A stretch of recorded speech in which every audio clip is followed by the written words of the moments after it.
From the JAMA Network, this is JAMA Neurology Author Interviews.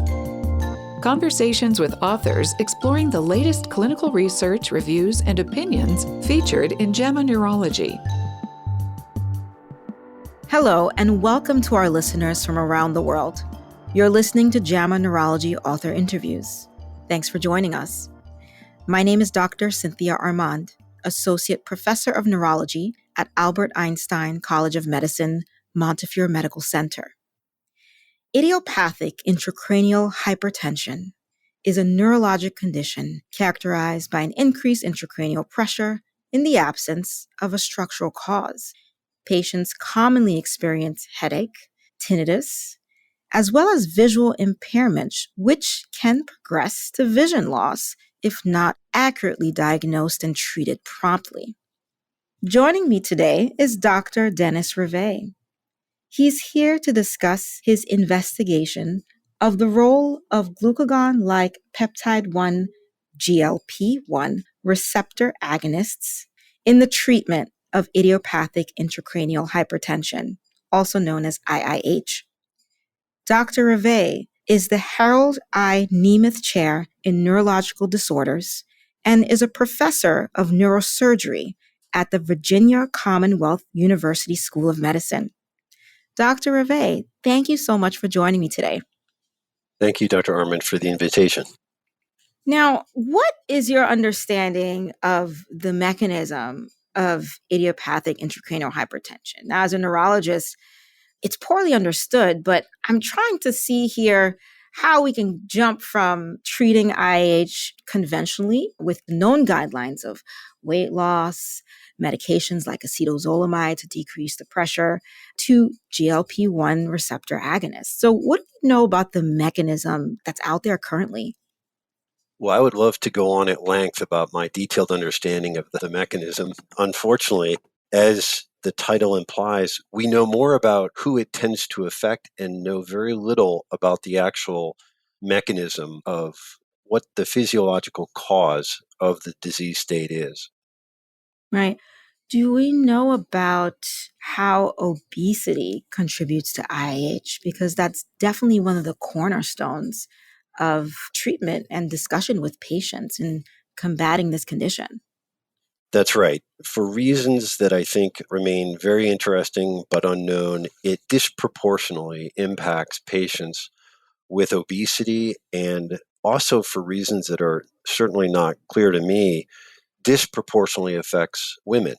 So you're absolutely correct that weight loss has been one of the mainstays of recommendations for management and has been tested in randomized trials, actually.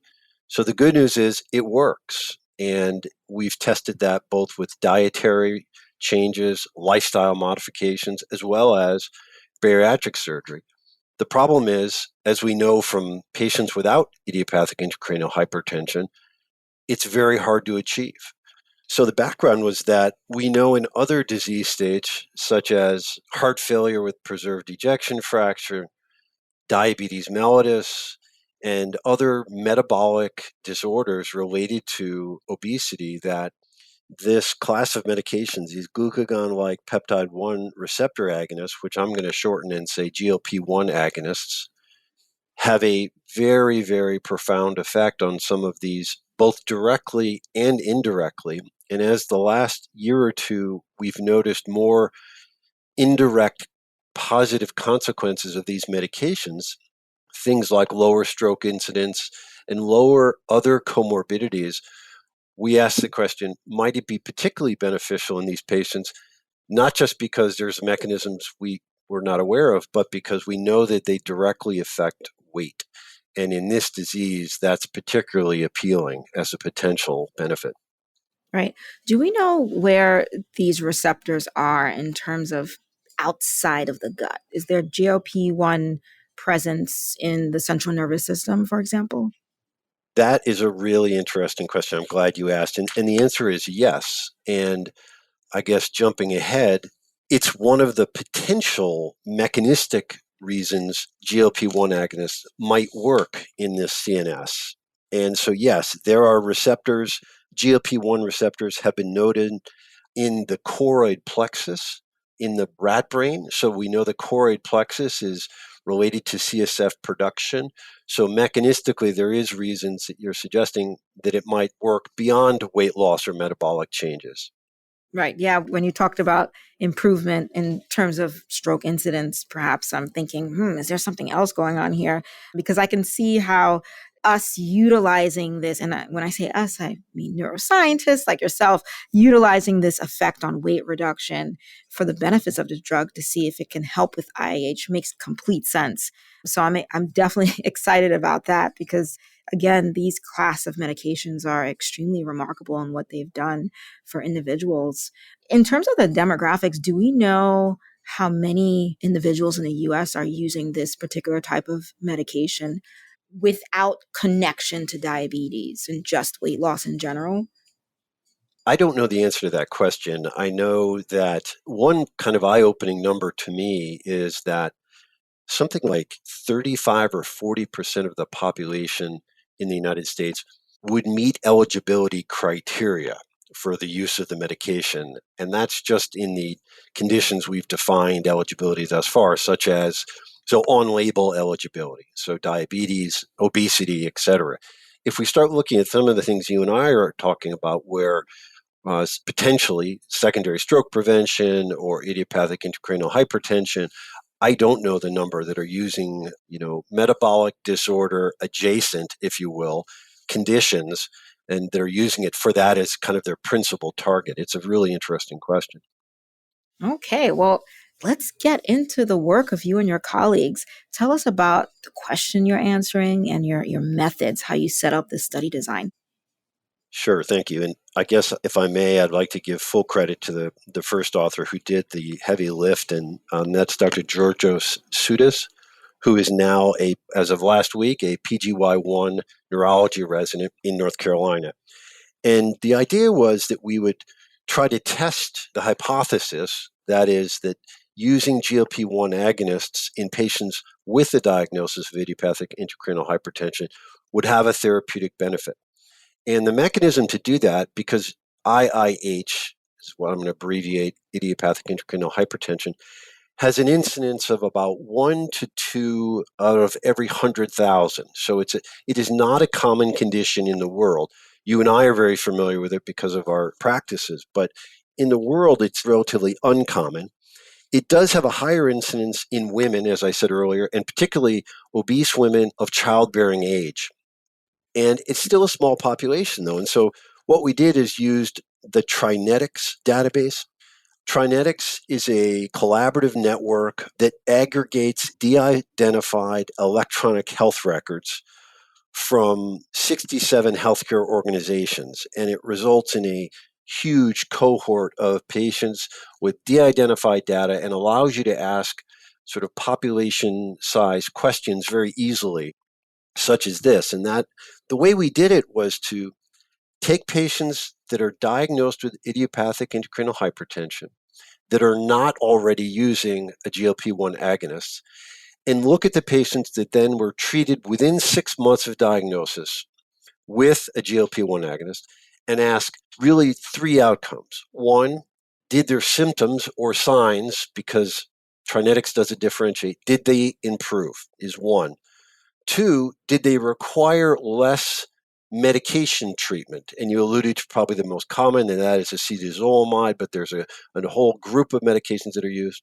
So did they require less medical therapy? And three, did they require less surgical procedures to treat their disease? So did their symptoms get better? Did we need less medications to treat them? And did they undergo less procedures? And there's a few procedures that are used in this condition. Mm-hmm. What medications did you look at the full on common list that we usually go to? So the list of medications we looked at were patients managed with valproic acid, tricyclic antidepressants, topiramate, furosemide, acetazolamide, which you mentioned, methazolamide were the medications we looked at. Okay. And then the surgical interventions would be optic nerve fenestration, shunting. That's right. The most common one, however, is bariatric surgery, which consists of a variety of procedures under that category. But let's just summarize to say bariatric surgeries. You're absolutely right. Optic nerve fenestration is one directed at vision preservation and lowering of pressure.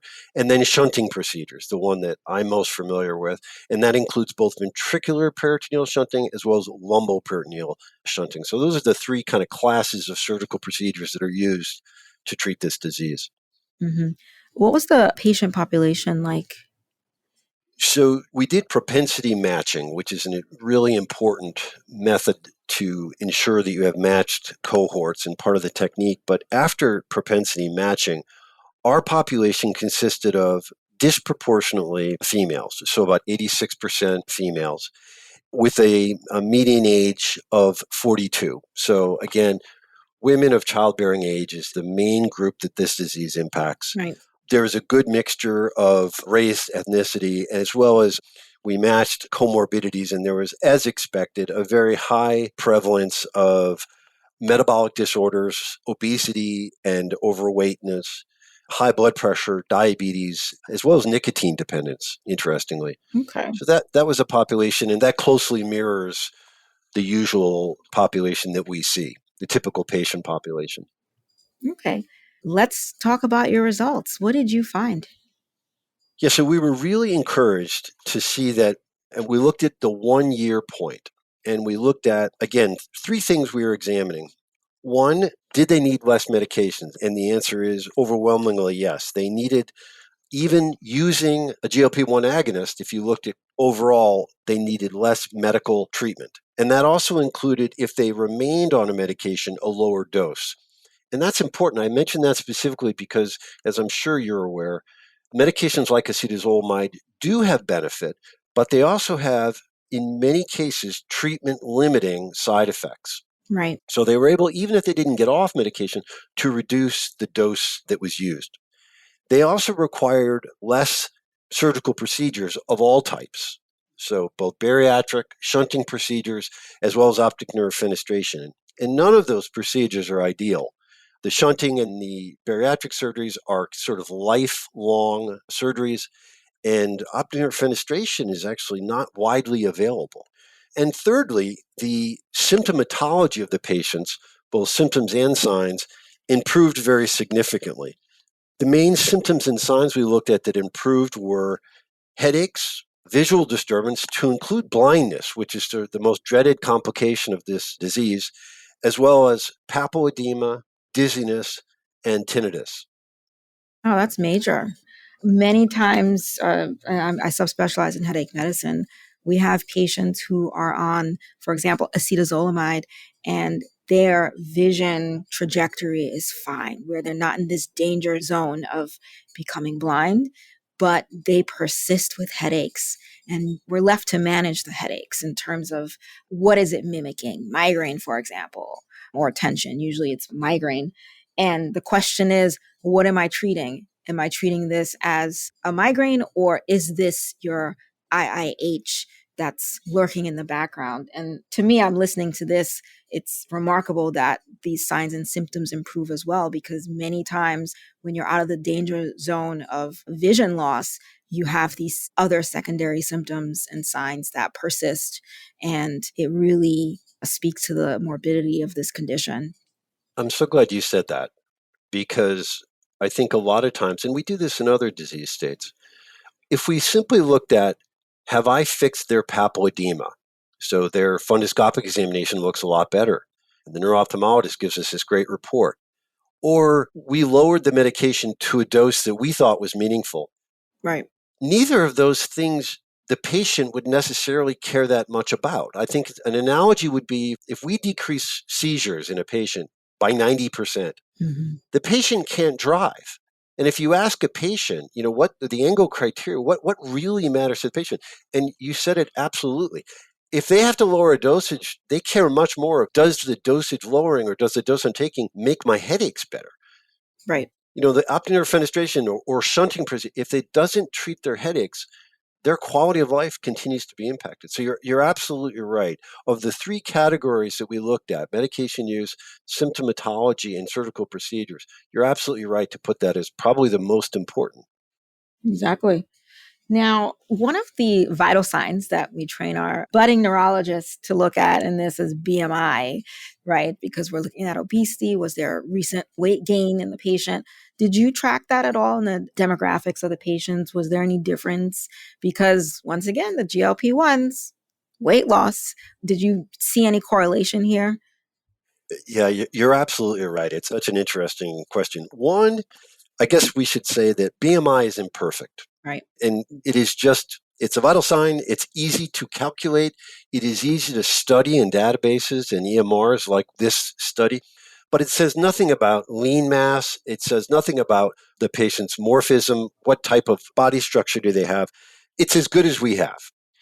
With that limitation, interestingly, and there have been in other studies, not a very significant difference in their overall BMI at 1 year in our study.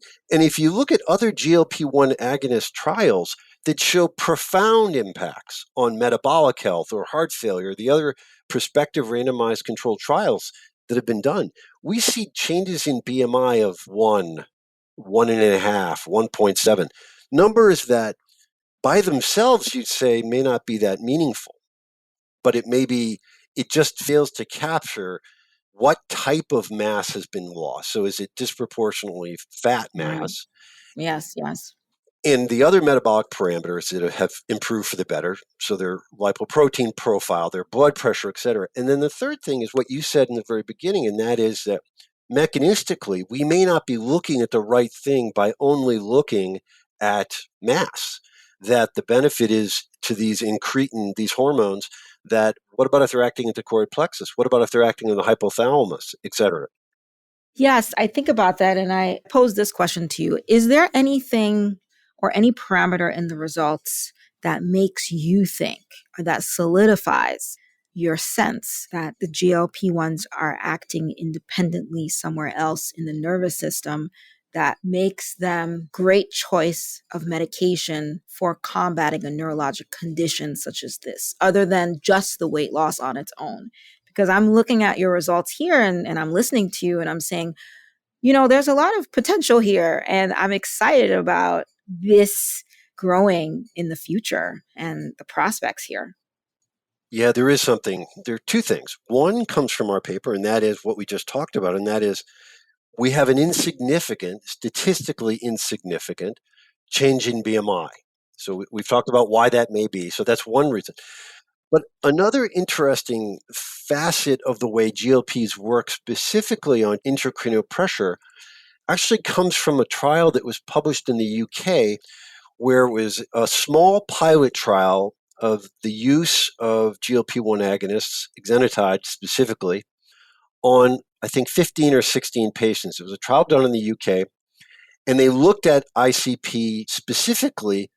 And if you look at the 2.5 hour mark, there's a meaningful reduction in ICP of almost 6 millimeters of mercury. And that benefit's held out to 12 weeks. But clearly, and it's interesting because 2 to 3 hours is around a peak steady state level of GLP-1 agonists that are injectable. So it really shows you that, and obviously 2.5 hours is not a meaningful change in mass or weight, but it has already affected the ICP. So that to me is very compelling. Right. That is compelling. Wow. What I have to say is this is, again, tremendous potential. Where do you go from here? What are you most excited about in terms of your future work and your next steps? Yeah, thanks for that question. I think the natural step from our paper and a few of the others, one I've mentioned, the pilot trial in the UK, is to really rigorously test this hypothesis. Because I should say there's some limitations to our study and we have to test those. This is a Trinetics database paper has limitations. And so I think the natural next step would be to really test this. As you know, it's a very morbid condition. It has all the treatments that are out there are suboptimal. We want better. It isn't like we have a great solution for this disease. So I think, and it's a testable population that we could easily say in a quantifiable amount of time, just as it has been done for other conditions like heart failure. test, does it mimic what our results are? I think that's the natural next step. Right. The challenge, I think, will be resisting the temptation to extrapolate from the data that is out there, like our paper, and immediately integrating it into practice, because a lot of these patients are already going to qualify because of their metabolic disorder, their diabetes, et cetera, for treatment with these medications. So, the challenge will be, I guess, maintaining equipoise about whether it really has a benefit or is it simply their weight loss. And I think our data suggests that there may be another benefit. So, Right. No, I think certainly your data speaks to that. And this is preliminary. So we don't want to jump ahead. But I think there is, again, I keep saying this, tremendous potential here. And this is wonderful work. Dr. Rivet, thank you so much for joining us today. I'm excited about this. And once again, good luck with your future work on this topic. Dr. Armand, thanks for the invitation. I really enjoyed talking about it with you today. One thing I'd like to do is really take the opportunity first to thank my collaborators on this work. First and foremost, Georgios Soutis, who's our primary author and is now in his first week of neurology training in North Carolina, as well as my neurosurgical colleagues, William Lum, one of the residents here at Virginia Commonwealth University, as well as John Reeve Cantwell, my partner. I'm Dr. Cynthia Armand, and I've been speaking with Dr. Dennis Rivet about treatment of idiopathic intracranial hypertension with GLP-1 receptor agonists. You can find a link to the article in this episode's description. This episode was produced by Daniel Morrow at the JAMA Network.